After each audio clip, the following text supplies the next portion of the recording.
Peace, love, and light, y'all. It's your girl, Morgan Renee Myers, just tuning in with you all on this terrific Tuesday, March 12th, 2019. I want to come read to y'all from Sister Soldier's book, No Disrespect. I haven't read live in a while. I've been busy, going to different events, supporting my community, my Vibe Tribe members. Just last night I was in Durham for my homie Shakes. He just came out with a personal poetry book called It's Personal, and it was at this location called Rich Mansion. It's a clothing store in Durham. So we had a great time out there. Went and ate and played arcade games after. So you have to support one another, and you also have to vibe with one another, have good times. So yeah, I haven't been reading live, but I have been reading. I'm going to be doing a breakdown of this book at some point. It's called For Freedom's Sake. It's a biography about Fannie Lou Hamer. I did not know all of these things about her. She was very heavily active during the civil rights movements, and just her family background story is like out of this world. The difference between a biography and an autobiography. Biography, someone else is writing about someone else's life. Autobiography is the person is writing about their own life. So I'm just gonna hop into, I got stuff to do, friends to go see. So I'm just gonna hop into chapter 4 is where I left off, and all of these will be uploaded onto my YouTube channel, which I will have a link for on my page. So here we go. Chapter 4, Joseph. At 21, if a sister is educated and single without children, she is as deadly as a 9mm. I was beautiful. After all, my skin was as rich and as dark as wet brown mud, a complexion that any and every pale white girl would pray for, that is, if she believed in God. My butt sat high in the air, and my hips obviously gave birth to creation. Titties like mangoes, firm, sweet, and ready. My thighs and legs were big and powerful, kicking Vanna White and Cindy Crawford to the curb. The bugged out thing was that I was not unusual. Sisters in the projects, inner cities, urban and rural areas are deeply attractive, and even in the pain of poverty have the appearance of royal queens. Nobody could give greater comfort to a man than a sister who loves herself and uses her thick, warm lips and big, sensual eyes with an ancient soul and innocent exterior to make a man do what he would not normally do, react spontaneously, abandoning all belief in philosophies. Which is why on any given day you can see white men driving in and out of our communities like slave masters, seeking the dark experience from sisters when trapped in poverty might well sell what their ancestors blessed them with. Well, anyway, skip the poetic shit. I was fly and I knew it. But just because you're fly doesn't mean that you're smart. Not smart in the sense of reading 900 books, but smart in the sense of street smarts. To know when you're getting played, when a brother is lying to you through a sexy smile and hot lines, or to know whether just because somebody's in love with you means they can do anything for you as a woman. So there I was, big, beautiful, dark, young, and dumb.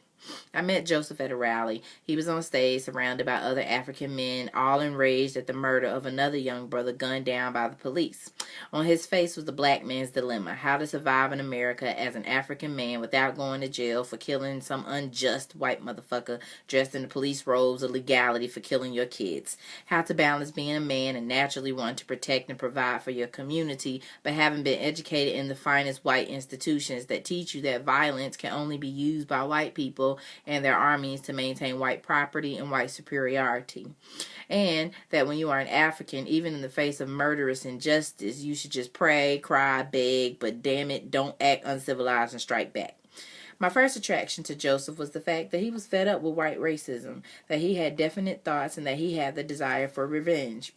This was a strength to me, especially after having gone to college with a bunch of ass-kissing black boy men who over-intellectualized our condition as Africans in this country, who would think of every reason not to defend themselves, who stood like their mothers and batted their eyes like their mothers and laughed like their mothers and cried like their mothers and not like their fathers who they had never met. Joseph was a welcome pleasure. Not only was Joseph angry, he was intelligent, respected, and admired by other women, which in some sense meant that he had some semblance of power.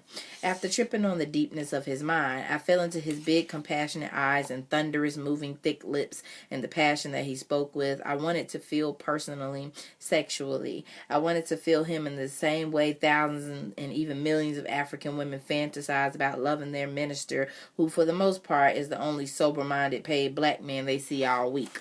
Of course, if you mention this, each and every one of them would deny it and say they thought along with that the thought alone was adulterous and blasphemous and even inconceivable, or that only a whore would say such a thing. But let me assure you, they lie. Believe me, most African women in the country don't want to deal with thinking about the disappearance of our men. What happened to them? Why are we so desperate and lonely that we sit mesmerized in our community churches, fantasizing about the one surviving black man?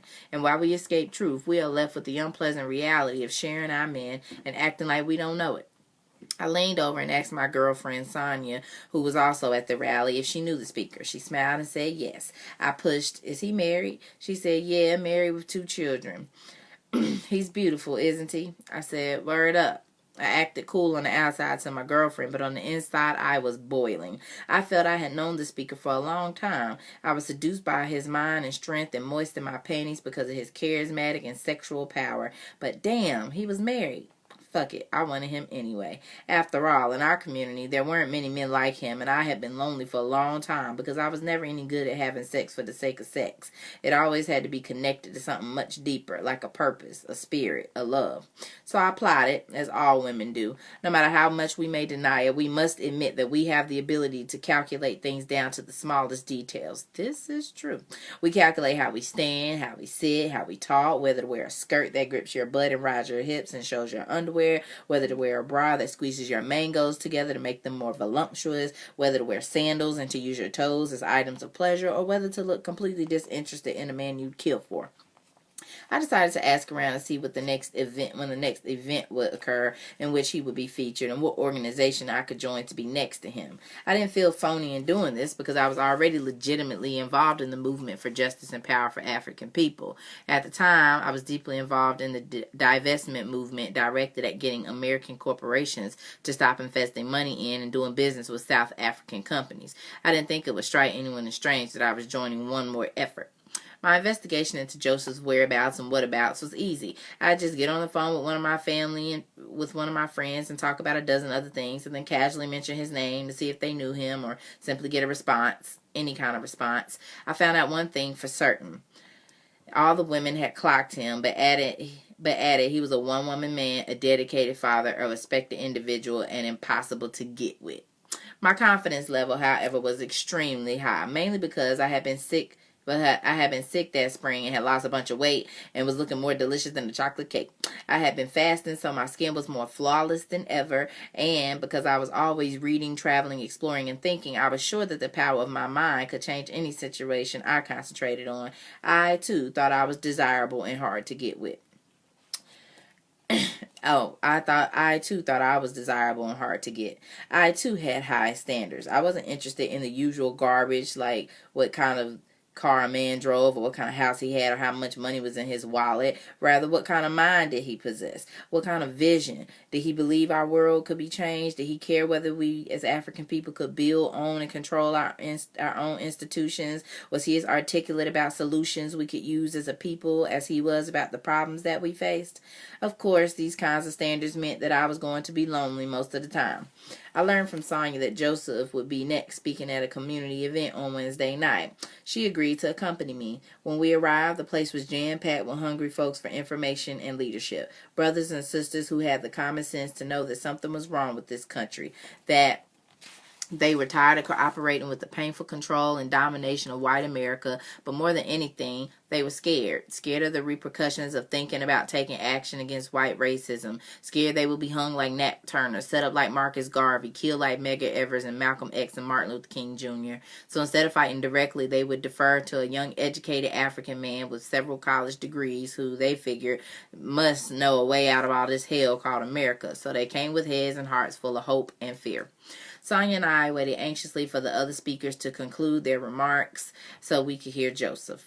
At last, he came out onto the stage and gave warm greetings and then fired up the crowd. He talked about the long list of deaths we face at the hands of the police and the generations we lost with the murder of any young African man. He spoke about the need to unify as a people, to stop believing that we were powerless victims. He added that while we had civic organizations such as fraternities, sororities, churches, and community centers, we neglected our greatest strength, which was our collective power of consumers. Listen up. That's so true. He urged us to consider that if we would stop giving our money to products, institutions, and people that perpetuate racist oppression, we would then be in a much better position as a people. He praised the family unit as a foundation of our society. After hearing a drum roll of applause, I said to myself, hold up. The brothers and sisters here have faith in this man. They see him as a way out, or at least, if not as a way out, then as a man capable of giving direction and insight. Suddenly, my sexual desire turned into respect for him. I determined that even though he was gorgeous, dark eyes, nice butt, he'd be better off serving the community instead of serving me. One thing was for sure, I wasn't the type of woman that a man sexes and leaves. I knew that if we started, one adventure would lead to another and then another. When the sexual energy that he exuded met up with my sexual power, why, we would be twisted and soldered together like those African carvings in which a naked man and a naked woman are inseparably intertwined in an athletic sexual embrace. I was drifting. I settled on the idea that I should respect Joseph. I shouldn't start any trouble by taking his mind or his body off his community mission. Let me pause right there. I think that is powerful. So sis understands that there's a sexual attraction and desire there. She knows that he's married, and it doesn't seem like morally she's worried about that being an issue. But she's like, okay, I see the work that needs to be done, not just for me sexually, but for my community as a whole. And this man is respected, he's loved, he has the charisma, he has the ability to lead like all these other great leaders. I'm not about to come in and mess that up with sex. And I know there are some people that do not agree with that. They feel like, go with the flow. If I'm feeling it, I'm gonna do it. But I think that's something to observe, that sometimes we have to just scale back and see, like, how things are going to affect other people. And like, is what I'm wanting just a flesh-based selfish desire just to get my rocks off so I can feel good? Or do I understand the repercussions that could come from this? Because we know once we have sex with people, that's a soul tie, that's it's just things change. Like, and you can not be attached to it. There are some people that cannot be attached to it. Thanks, Jesse. There's some people they don't have to be attached once they have sex, but the majority of the time, especially women, since we have wombs, we're gonna hold on to that energy and be a little attached. So I like how she's able to talk about, like, even early in the chapter where she says something about most women are looking at their ministers and like fantasizing about them because that's the one good black man that's clean and ain't drinking and doing bad stuff that they see out the week. And she's like, most women won't admit that, but so I like how she's very transparent about how some of us women can think and act, and how she herself was going to allow sex to kind of interfere with things she thought needed to be done for the community as a whole. Make sure you get your water in today, honey. Got my spring water. About to go to the store and fill up on some more. All right, so the next few weeks were full of work. If there was anything to be said about me, it would never be that I was lazy. In fact, I was a workaholic. While I had come to believe that we as African people had 1,000 legitimate gripes against this system of white racism and the people who controlled and benefited from it, we only had ourselves to depend on to overcome our predicament. So I was up early in the morning. It had been more than a year since I had been with a man. I was doing aerobics every morning at 6. And this particular month, I was fasting all day in solidarity with some of my friends who were Muslims. Their holy month was called Ramadan. I was no expert on Islamic affairs, but I thought the idea that you occasionally sacrifice the usual pleasures in order to concentrate on the Creator was a good one. I didn't mind calling God Allah, nor the fact that they prayed 5 times a day and remained humble throughout the day, only breaking their fast at sundown. Even then, they were not allowed to eat just anything. Pork, for example, was forbidden because it was considered a filthy animal that Allah forbade the believer to partake of. Anyway, Muslims all over the world observed this holy month, and since I agreed that it was good to acknowledge that there was a greater force than man and that sacrifices had to be made to receive blessings, I fasted to show support. I loved how she was able to take herself outside of her beliefs. I think she said she did grow up with a Christian background. So it's like sometimes we get too caught up, I think, in Christianity or religion that like we just shun what everybody else got going on. But it's fasting. Fasting is in whatever religion you study. So the fact that she wanted to be in solidarity with her friends and take time to cleanse her body and focus on her relationship with the Creator, like, we can do that. I think we can intermingle. I think sometimes we just get so caught up that we're not even doing the work of whatever religion that we're in. We talk about this Bible and this and that, but who's really upholding the principles? Jesus fasted 40 days and 40 nights. Have you even attempted to get past a week? You know what I'm saying? Like, So yeah, I love how she's very open about her fluidity with her spiritual stance. And even what she was saying earlier about how like she was about to let sex affect community work that needed to be done. Like her desire to have her flesh pleased wasn't as important as the work that our people needed and the person that was able to help lead us. So that afternoon, I was on the busiest avenue in town, walking and reading papers at the same time, something I often did. This was before cell phones. The hot sun was beaming down, making my already chocolate complexion double chocolate. I had my tight jeans on, real tight, like skin tight. On top, I wore a silk camisole that was very thin, but not quite see-through. My nipples were sticking out, and my hair was cornrowed in a ponytail. On my feet were me in the summertime. Y'all, this is me in the summertime. So I don't be having no tight jeans. I be having on summer dresses because your girl would need to be free. On my feet were pumps. I suddenly felt somebody's eyes on me. I looked up, and sitting in a parked car was Joseph. He apparently was doing some work in his car, but evidently my blockbuster screaming hips caught his attention. He was now looking out the car, his eyes stuck somewhere between the V of my crotch and the top of my thighs. His eyes were big and sensual, and his gaze was strong and steady and strong. He looked as though he could well imagine tasting my Georgia brown skin. My nipples got harder, but I remembered that I was, after all, from the project, so I had to throw on my attitude and act like I wasn't turned on. But the lustful thoughts that I had banished earlier now returned with a vengeance. Later that week, I found myself attending a student committee meeting. I showed up, books in hand, ready to go. I walked through the door and quickly saw about 8 people sitting around a table, one of whom was Joseph. My heart melted like an orange creamsicle on a torrid summer day. Cool now, sister, cool now. I sat down, introduced myself, and set to work on how to best organize black students across the country into an African student network.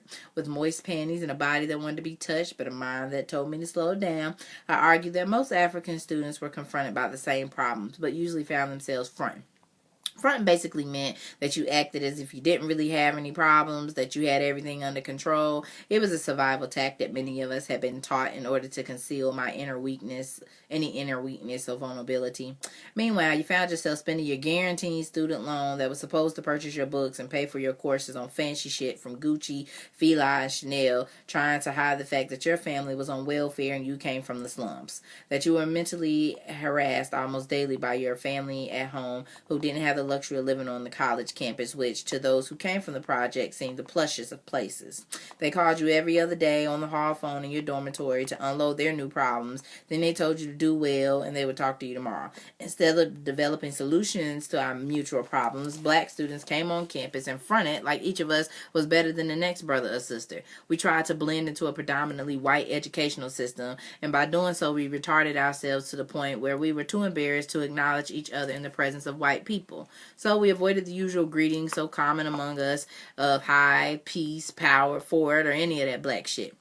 Perhaps it was just my imagination, but I felt Joseph looking at me with what I took to be admiration. He started with my braids, got lost in my eyes, and danced with my tongue as I spoke. He slid down my neck, sucked on my breast, or at least his eyes did. He settled in my chair where my Alabama butt had spread all over, healthy but not sloppy.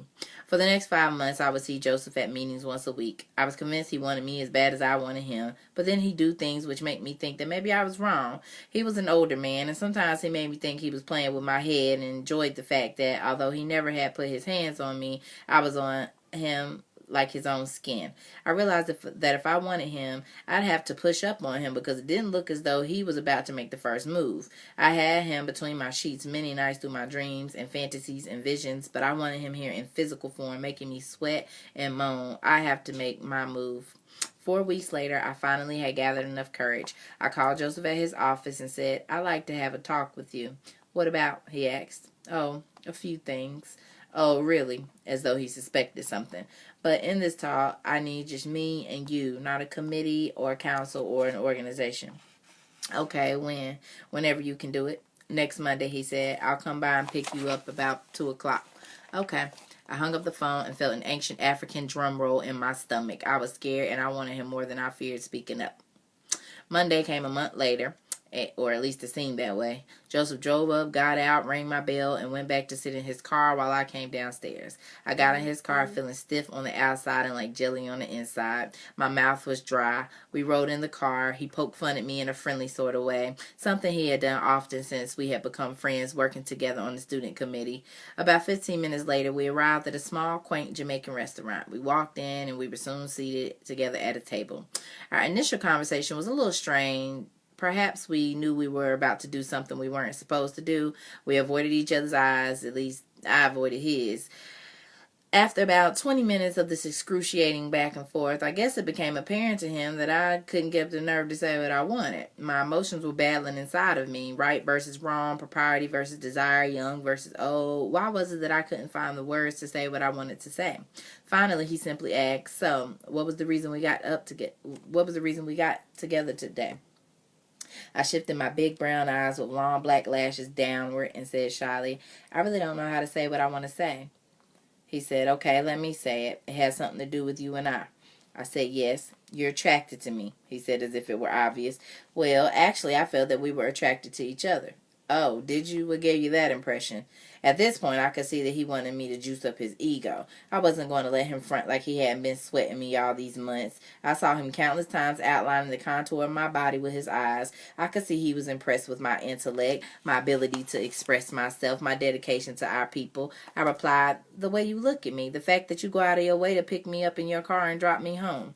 "Well," he said, "you know I'm married. Do you care about that?" "Yes, I care. I'm not trying to get you to leave your wife. I respect her. Can you imagine? I'm just into you, and it has nothing to do with her." I must have been crazy. "I'm highly attracted to you. I respect your mind and your way of thinking. Besides, I think you're beautiful. Your lips, your eyes, your spirit. I want to be around you, be with you. I want to talk with you. By this time, I could see that he was with me, but he hadn't said a word. He hadn't agreed to anything, but somehow his eyes looked helpless, as though he had fought off the offers of many women before, as though he had seen many women, prostitutes, lonely mothers, disobedient wives, professional polished women, twice a week in the hair salon, beauty queens, the whole 9 yards. But I was sure he had never seen such a combination as he was confronted with now. A young, sultry, brown-eyed, voluptuous, wholesome, intelligent, spiritual ghetto girl who, because of his mind, wanted to dedicate her usually picky self to him and only him.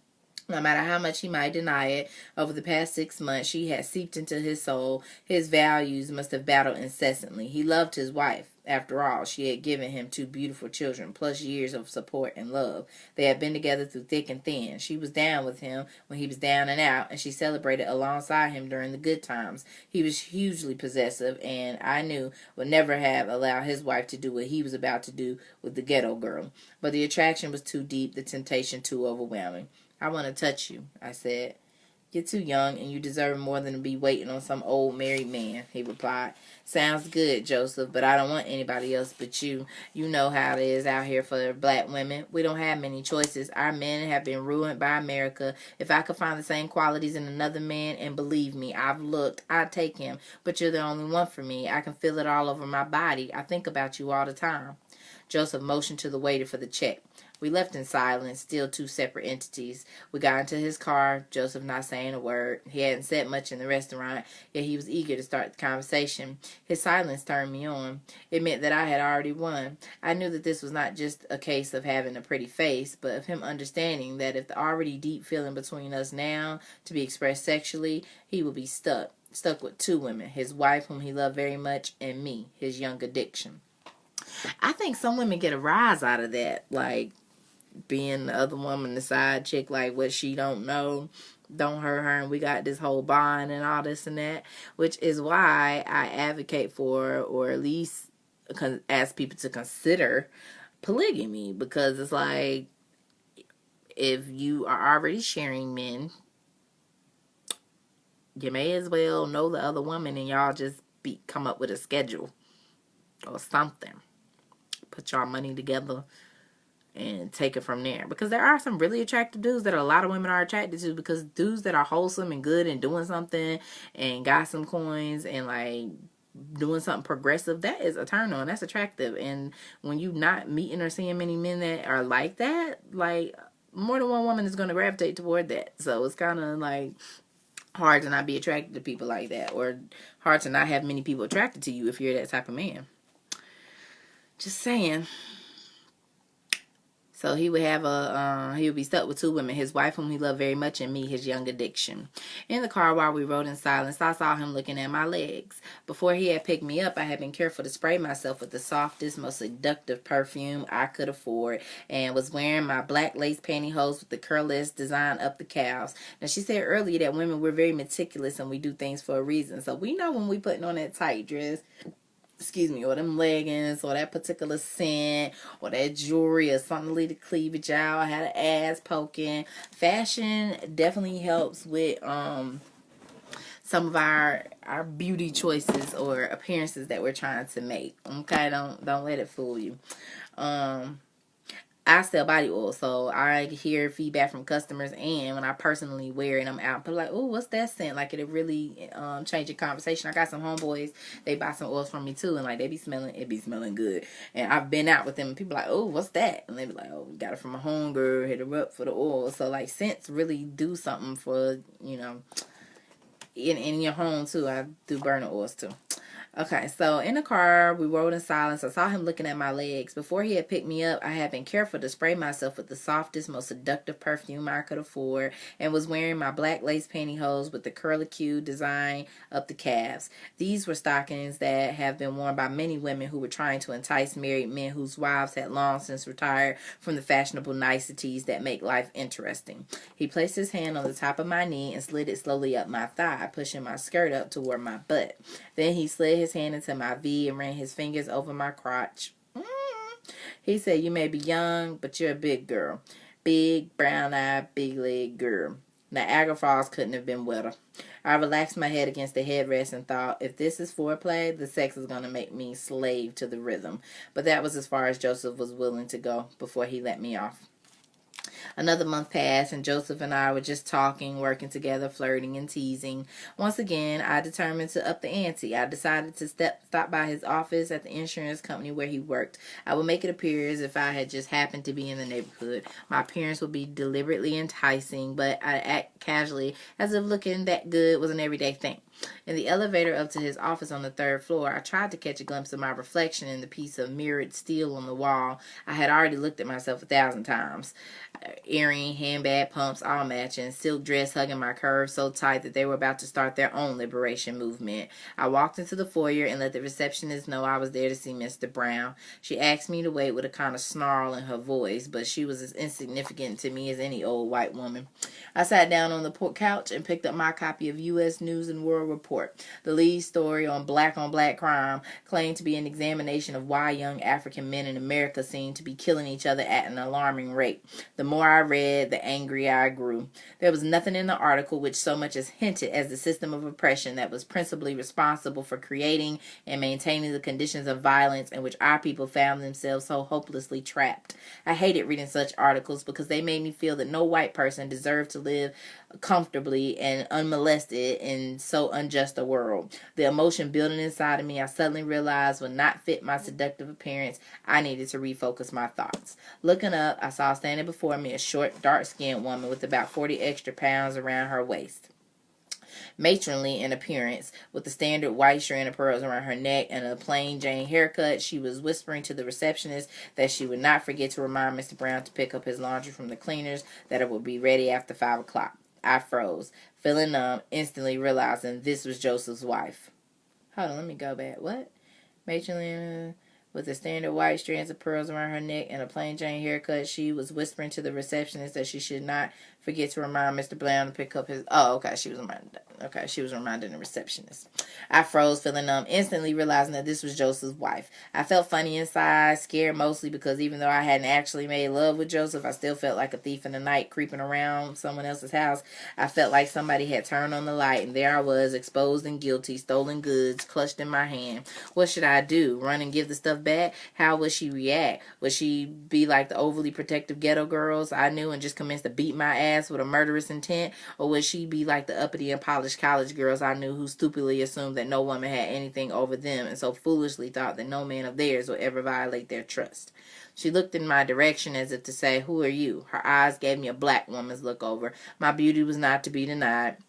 But the look in her eye seemed to say, well, there are many men and women employed here. I know she's not here to see my husband. She threw her head in the air as if she hadn't a care in the world and hadn't noticed me, and virtually bounced back into the elevator. I thought, oh, she's taking the college girl approach. She must be stupid. Stupid because after all the years of marriage, she had forgotten how sensual, sexy, and commanding her husband was. Stupid because she should have known what her husband liked and that I was it. Stupid because she had neglected to study her man's likes and dislikes, or to watch his behavior, or to calculate his next move.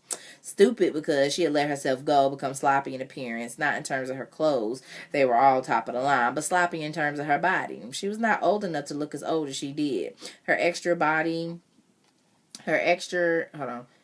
She was not old enough to look as old as she did. Her extra weight added a good 9 or 10 years to her. She no longer looked powerful. I was glad that my titties were juicy, that my body was firm, that my butt was warm, that my spirit was adventurous. Glad that Joseph and I could talk for hours and keep the conversation interesting and exciting. Mr. Brown will see you now. I collected myself, walked through the inner doors, down a corridor, found his office, and entered. Joseph's eyes widened, bubbling like champagne. I said, hey. He simply stared. I was in your area and had to pick up a few things for school, so I stopped by. I lied. No reply. I knew I'd see you tonight at the committee meeting, but I thought it would be nice to swing by maybe for a little lunch. Joseph's stare intensified, and I imagined that by now his dick had been harder than 2 bricks. I went over to his desk and leaned over toward him a little, letting him see the top curves of my cleavage. I acted like I had no idea of the effect that my actions were having on him. I was hoping that if you couldn't make lunch, you would at least talk with me for 15 minutes about some ideas I had. Joseph opened his date book and said, when can I arrange to spend a little time with you? What, you can't go to lunch?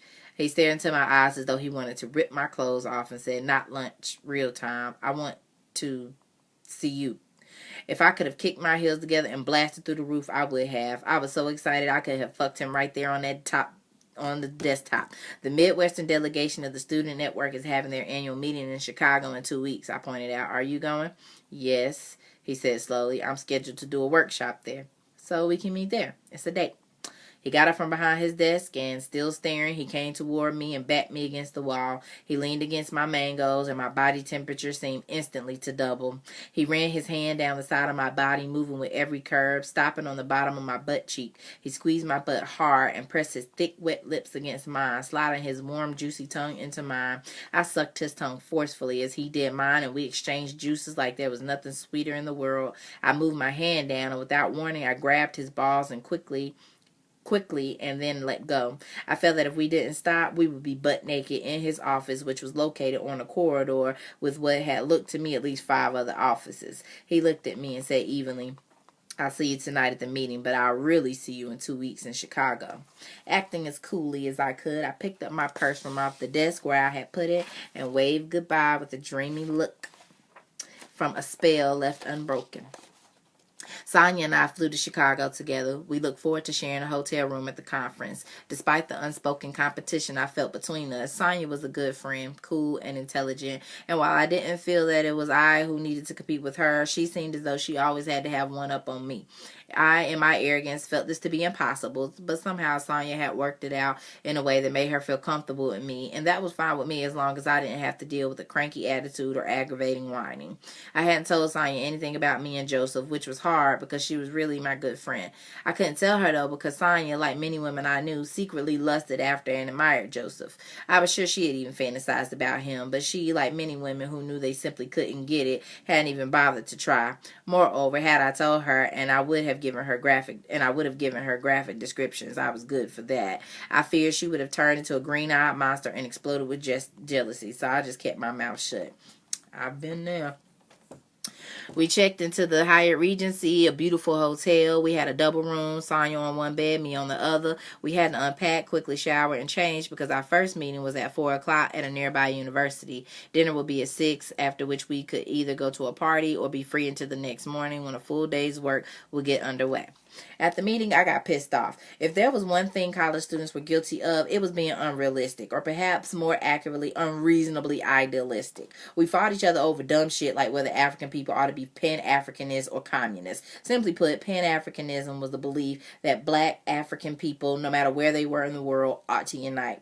If you happen to have been born in Haiti, Jamaica, Cuba, South Africa, Kenya, England, Los Angeles, or Brooklyn, and you were black, then according to Pan-Africanism, you belong to one people. The continent of Africa was home base to be built up and supported by African people all over the world. It was to have a communalistic or socialistic economy rooted in pre-European African values.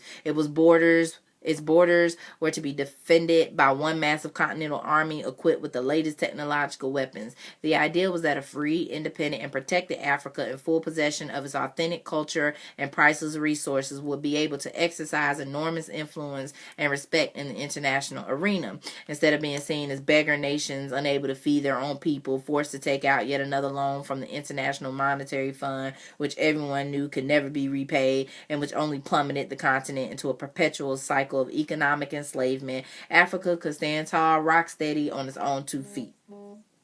Black students who supported communism, on the other hand, wanted a radical change in the power equation in America. They also wanted to unify poor people throughout the world. They battled ethnic nationalism because they didn't believe in racial separatism. They believed that class was more important than race as a basis of unity, that it was a question of rich versus poor. Sometimes these students seemed to prefer communism because deep inside they didn't believe black people could ever lay aside their petty internal gripes to unite in a common cause.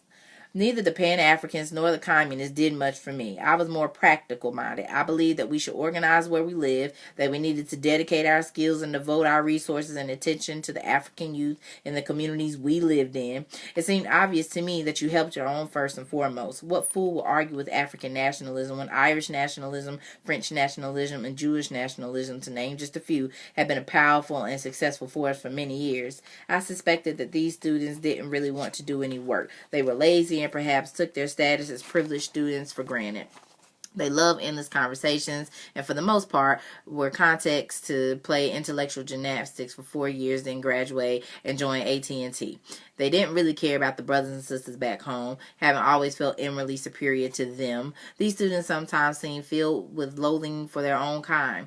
Political activism for many of them was an indulgence. The real payoff were the good jobs for many of them was an indulgence. Political activism for many of them was an indulgence. The real payoff were the good jobs they looked forward to obtaining upon graduation. Of course, they get those jobs at a price, keeping silent about the conditions from which they had themselves emerged. They were eager to put as much distance between themselves and the underclass kids from their communities who were not likely to be college bound as they possibly could. I couldn't wait for the meeting to end. Finally, it was over. Everyone headed out to dinner.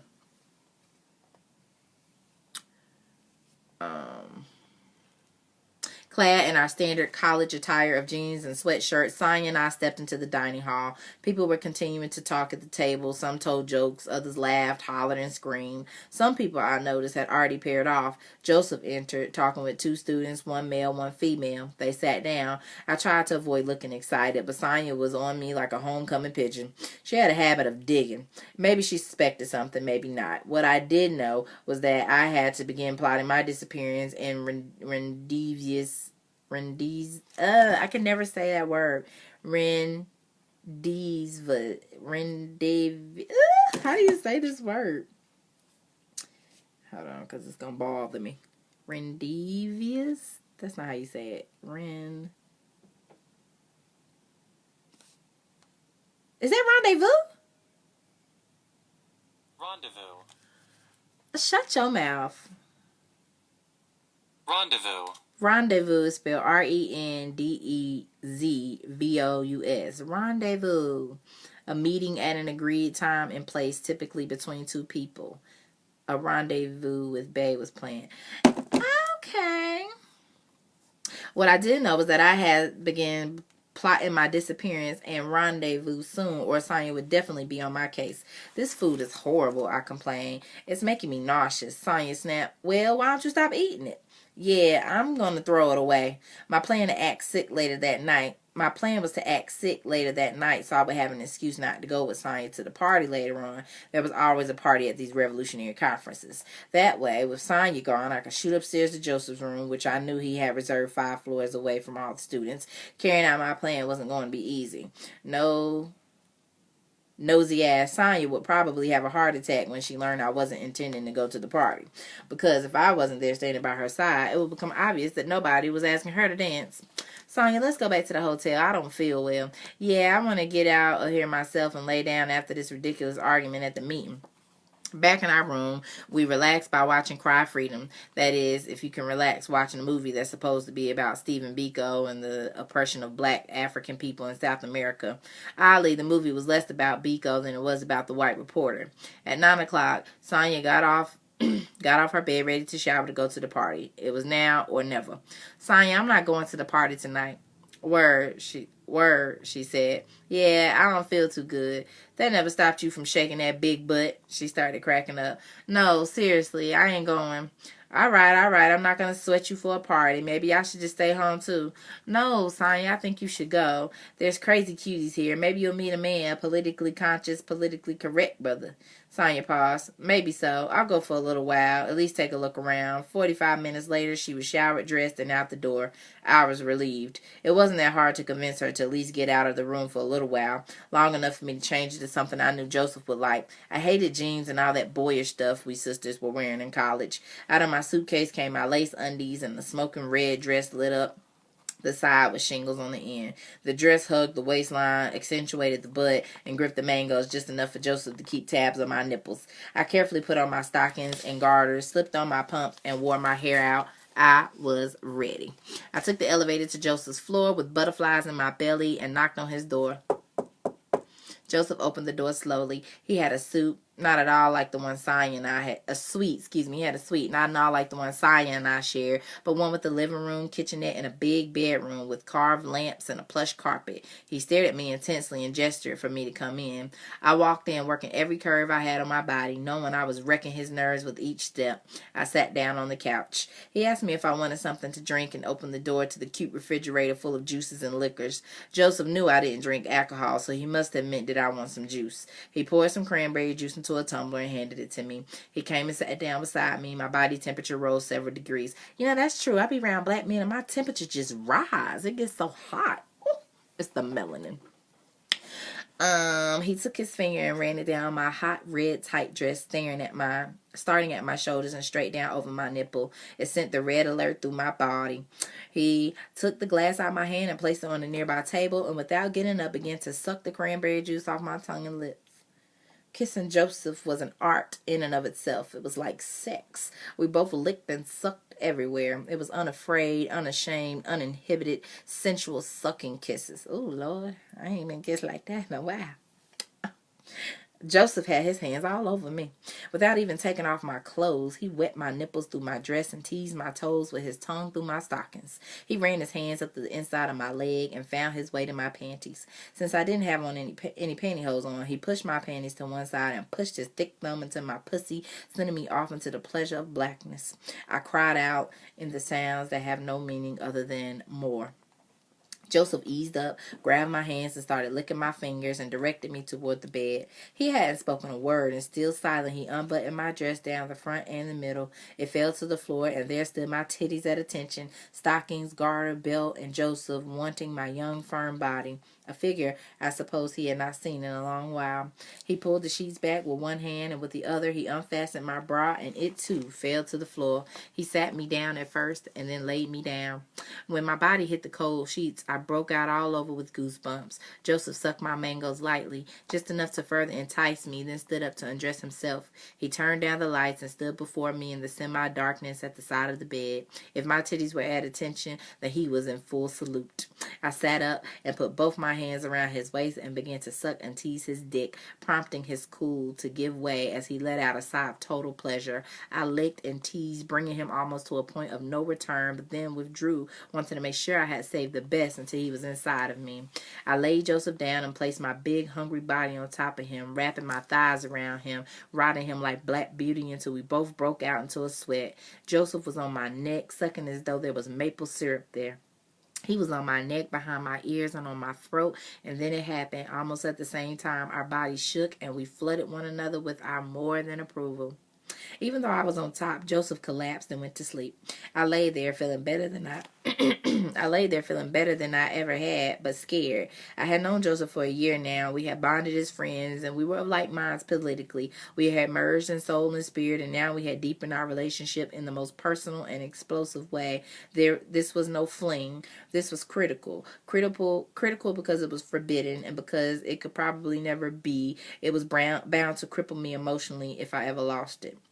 By 5 in the morning, I knew I had to get back downstairs to my world where Souljah was probably going berserk looking for me. In order not to awaken Joseph, I tiptoed around his room, found my tote bag, pulled out my jeans and sweatshirt, quickly slipped them on while stuffing everything else into the bag. I got in the elevator, went downstairs. The doors opened to the big, empty, soundless hallway. I reached my room, slid the key card into the door locked, undressed, and got into my bed quietly. Souljah was sleeping heavily. I laid my head against the pillow and dropped off to sleep, feeling like I had released a year's worth of tension. I was in love, deep, deep love with a married man. The next morning, as I stepped out the shower, I wiped moisture off the bathroom mirror with my towel, only to discover that my neck, shoulders, and top of my breast were covered with purple passion marks. I gasped. What could I do? No, Souljah would have 1,000 questions. She wouldn't suspect Joseph because he had told the students that he was heading back home last night after dinner, having already fulfilled his obligation to chair the first day's workshop. Besides, I doubted Souljah's ego would have allowed her to believe that I had successfully won the choicest and most desired prize. I pulled out a clean pair of jeans and a sweatshirt and put them on, hoping they would conceal the tracks of Joseph's love. Over the next 2 months, my relationship with Joseph grew stronger. Because he was married, we didn't have as much sex as I would have liked. The bugged out thing was how that circumstance brought us closer together and more than guaranteed that when we could find the time and place, the loving would be even more intense and special.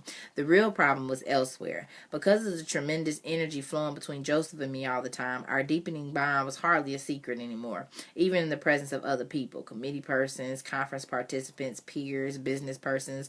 Our spiritual bond, at the very least, was palpable. African people are very spiritual. When two people are loving and sexing and bonding the way Joseph and I were, they radiate a vibe that other spiritual people can feel. Joseph and I were exposing ourselves in just this way to every seeing eye. I think Joseph knew that people were catching on, but he was so far gone that either he didn't care or couldn't be bothered to pay much attention. The only reality was our reality, and it would take a ton of bricks coming down on his head for him to wake up.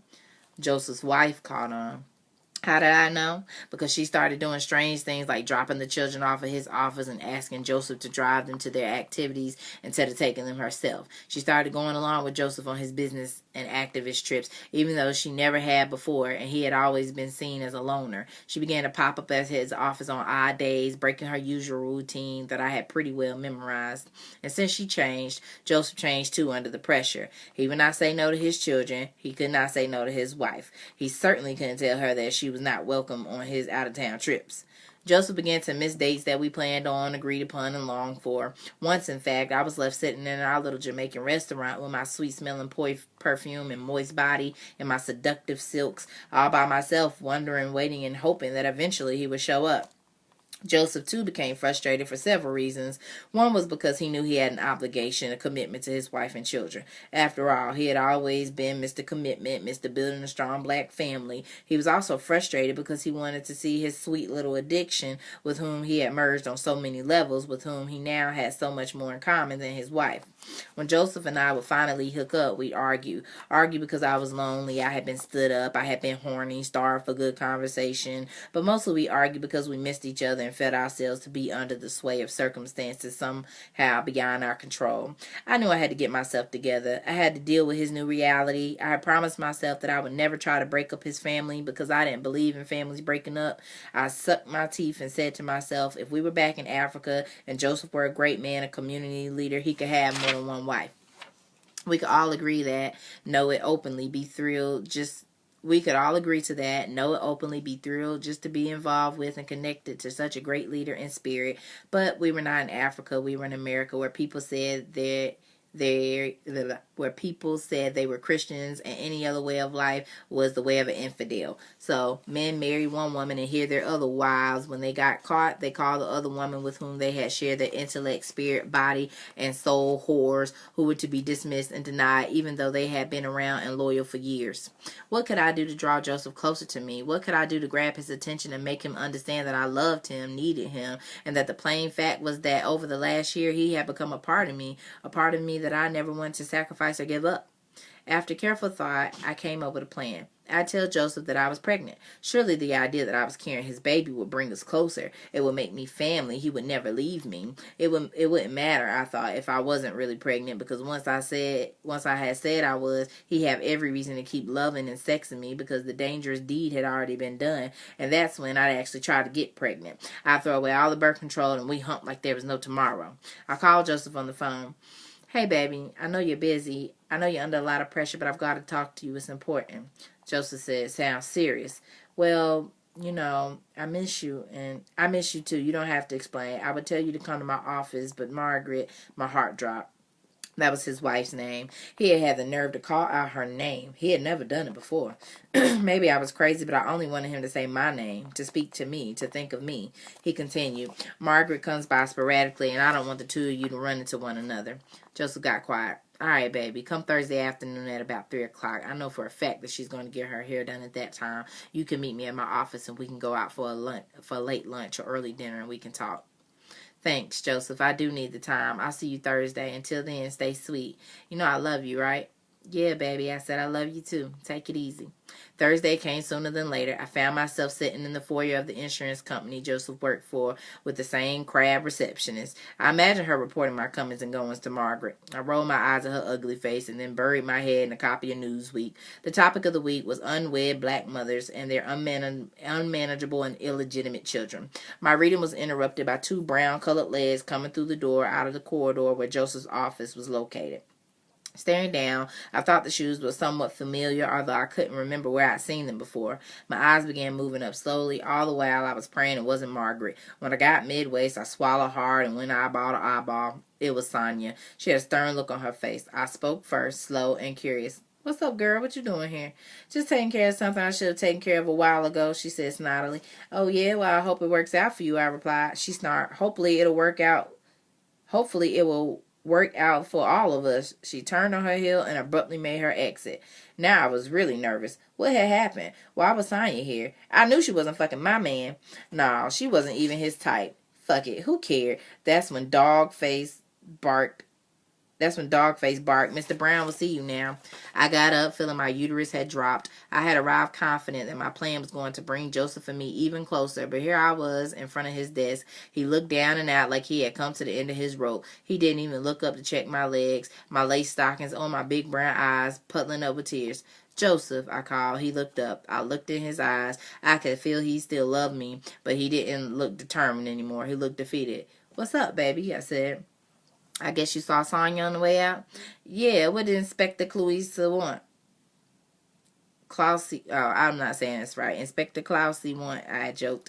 She knows about us. She came to tell me that she's not the only one who knows and that she's more disappointed in me than in you because I'm older and far more respected. She claims that she expected much more from me, that I had, after all, been the one who told everybody about the family unit. She asked me how I could take marriage so lightly and why would I sacrifice all that was at stake, not only for me, but this community that looks up to me.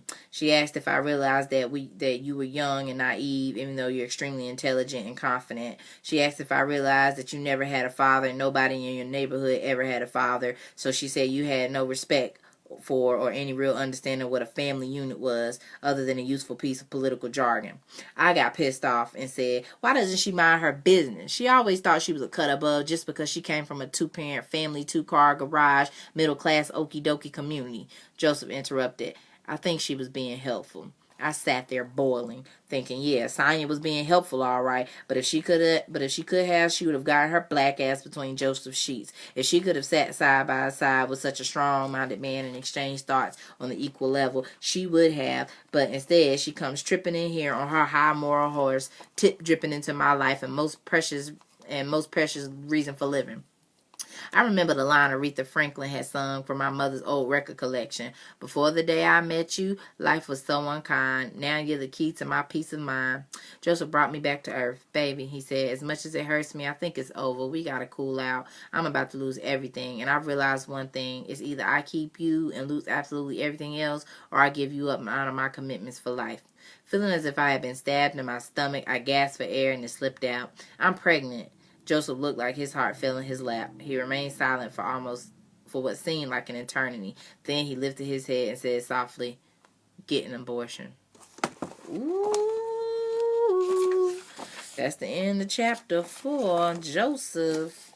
That was juicy. Can't wait to read chapter 5. I appreciate those of y'all that tuned in. And I will talk to y'all later. Peace, love, and light.